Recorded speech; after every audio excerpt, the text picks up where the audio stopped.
আমার ছেলেকে বাঁচান একটু। আমার ছেলের জন্য আমি পথে পথে ভিক করে বেড়াচ্ছি ভাই। আসসালামু আলাইকুম সবাইকে। কিশোরগঞ্জে সেই চাচার বাসায় ঘর এবং দোকান কমপ্লিট করার পর যখনই আমরা ঢাকার উদ্দেশ্যে রওনা দিব, তখনই হয় এক হৃদয় বিতরক ঘটনা। তখনই এক ভদ্রলোক আসেন যশোর থেকে। তখন আমরা অবাক হয়ে যাই, যশোর থেকে একটা লোক আমাদের খোঁজে কিশোরগঞ্জে আসছে কিভাবে, আর কিভাবেই বা এই বাসা চিনলো। তখন জানতে পারি মূলত যশোর থেকে উনি আসছে ঢাকা, আর ঢাকা থেকে আসছে কিশোরগঞ্জে। তখনই তার আসল ঘটনা শুনতে পারি, তিনি মূলত আসছেন ঢাকা টঙ্গী থেকে।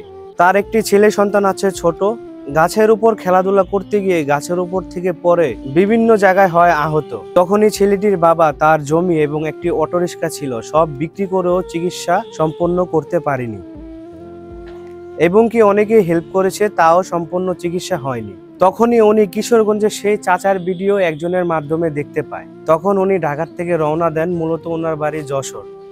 ঢাকার থেকে রওনা দিয়ে আসেন কিশোরগঞ্জ, ভোরবেলা পৌঁছান।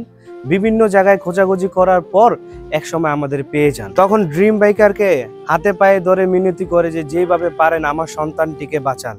ভদ্রলোকের হাউমাউ বাচ্চাদের মতো কান্না দেখে তখনই ড্রিম বাইকার বলেন যে আমি সর্বোচ্চ চেষ্টা করব কিছু করার জন্য।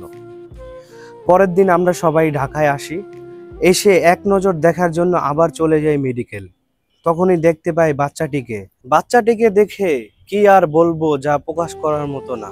ইতিমধ্যে ড্রিম বাইকার ইউটিউব চ্যানেল এবং পেজে ভিডিওটি আপলোড হয়েছে। আপনারা যারা দেখেছেন তারা তো বুঝতেই পেরেছেন, আর যারা দেখেননি অবশ্যই দেখে আসবেন। একটা কথাই বলবো, বাচ্চাটিকে সুস্থ করার জন্য লাগবে লক্ষ লক্ষ টাকা। আপনারা বরাবরই হানিফের পাশে থাকেন, অর্থাৎ ড্রিম বাইকারের পাশে থাকেন, কিন্তু আপনাদের কাছে বিনীত অনুরোধ, আপনারা এই বাচ্চাটির পাশে আরো বেশি থাকবেন এবং বাচ্চাটিকে বাঁচানোর চেষ্টা করবেন। বাঁচানোর মালিক আল্লাহ, আপনারা শুধু ওসিলা। তারপরও যদি চেষ্টা করেন, এমন আছে বাচ্চাটি বেঁচেও যেতে পারে। সবাই সুস্থ থাকবেন, ভালো থাকবেন। সবাইকে আল্লাহ হাফেজ।